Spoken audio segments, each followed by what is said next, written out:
those two things. Additional questions? Jack, Team 92-1 and Fox 47. Jim, you were pretty eloquent last night talking about the Virginia situation. A lot of people have been coming at them, the team and the program, pretty hard over the last 16 hours. Yeah, there's a lot of idiots out there. I know that. When people say that they would rather have had a 15-16 season than to have what Virginia had, what does that say about our sense of perspective, and what would you tell those people? That group of people, if there really is a group like that, probably are unemployed and or idiots, never went to school, or they're really, really smart lawyers and doctors that think they know everything and really, in reality, probably know what they're doing and know nothing else. And, Tony Bennett's in my top 2 or 3 coaches in the country, by far. Unfortunately, in our business, it's all about the tournament when you're a good team. When you just get in, like now, I'm a great coach. I'm shit. I'm no better than I was 2 weeks ago. But, well, he won 2 games. Oh, wow, he must be really good. No, nothing to do with that. I've seen coaches win games in this tournament, 2 or 3, 4 games, and they're terrible coaches. Things just went right. And it's what you do over the course of 35 games that determines what kind of coach you are. You win 17 games in the ACC, win the ACC tournament. I think he's got one guy who is hurt that'll be an NBA player. The other guys are, they're pretty good. There's a couple. They may sneak. I don't know. They may sneak in there, but he's won the ACC against Duke and North Carolina. What, 4 or 5 years? I don't even know what it is. It's beyond even trying to understand it. With maybe 2 recruits in the top 40, and he's playing against 15 guys on each team over those period of time that were in the top 20 or top 10 or top 5 and wins. Come on. It's one game. It's one game. I can't. But a reasonably good player on the Pro Tour can beat Tiger Woods in one game, 18-hole round. When he was at his peak, he got beat a lot. This is college basketball. I saw the Spurs get beat in their first game of the playoffs one year. They won the championship.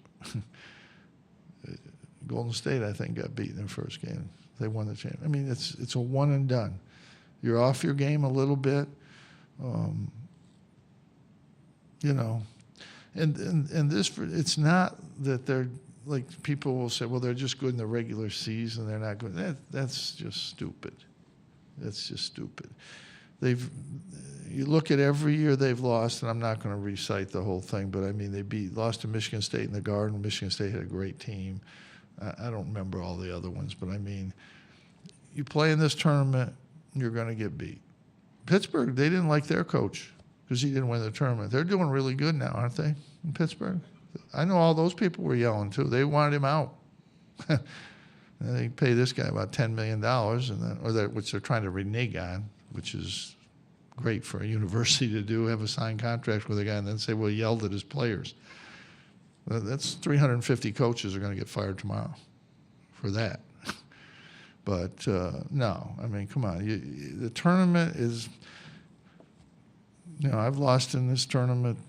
Everybody has. I looked at the list of bad losses, and I couldn't believe we weren't even on it. Yeah, but, Mike Krzyzewski's lost. I've lost. Roy Williams has lost. Bill Self has lost. Dean Smith lost. There's nobody that hasn't lost.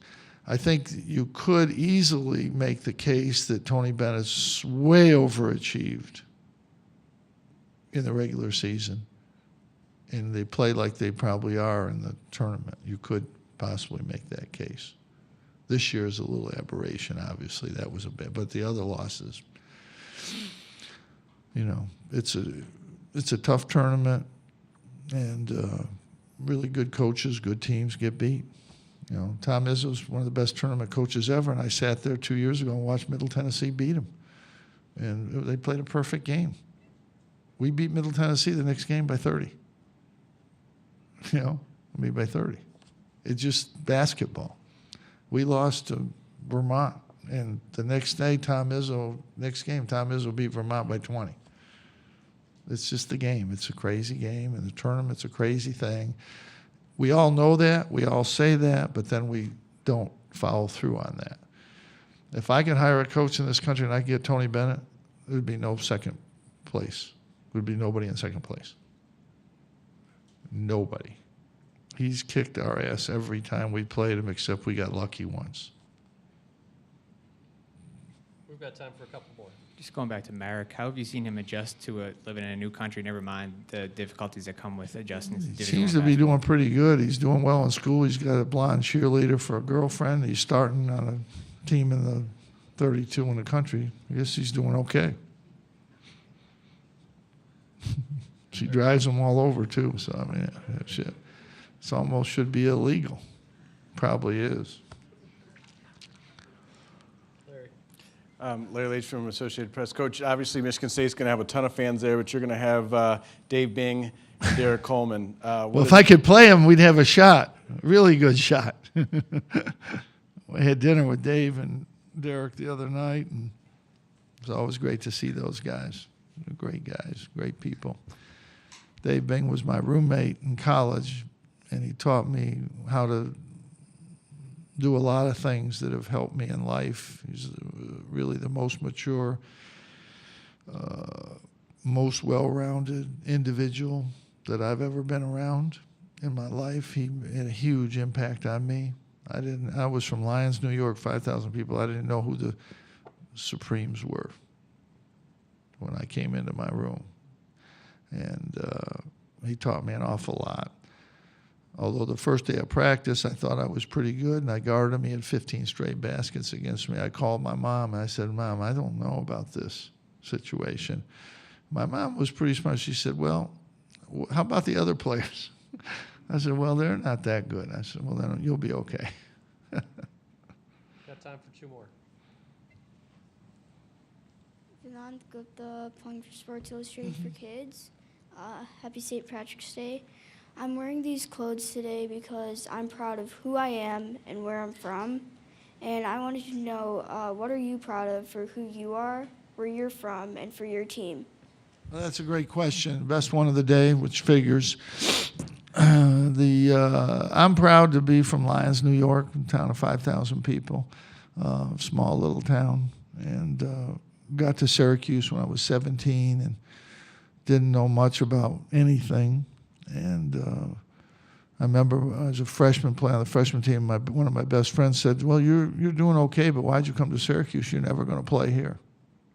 So he's still a good friend of mine today, but I do remind him of that about every time I see him. But I'm very proud to be from Syracuse. Syracuse is a great place. It's a great city. The people are great. 4 months the weather's bad, and we play basketball then. So I don't really think about that too much.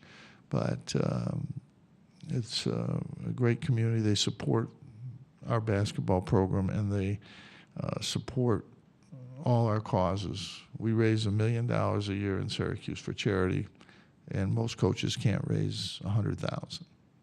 So we're very fortunate to be in that city.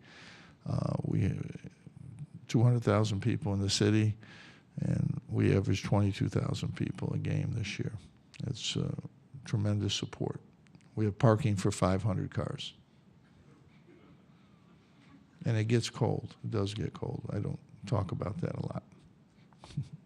Jim, Matt Winslow with MLive. You have a few guys that play obviously a lot of minutes. Tyus said he doesn't even look at the bench anymore. He doesn't even look over there. How much do you see that as just like a point of pride from those guys?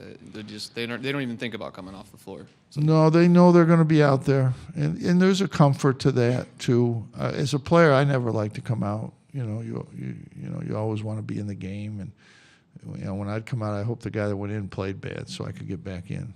Unless it was a close game, then I might not do that. But all players want to play. They want to be. They want to be in the game as much as they can, and it's.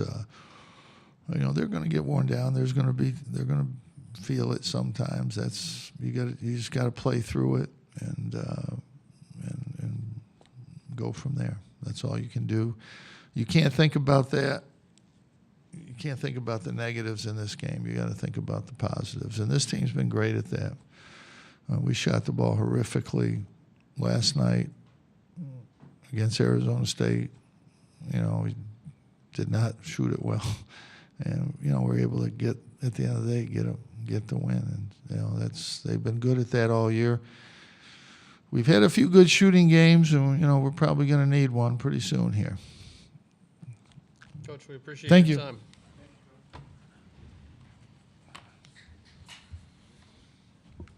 That concludes our press conferences for today.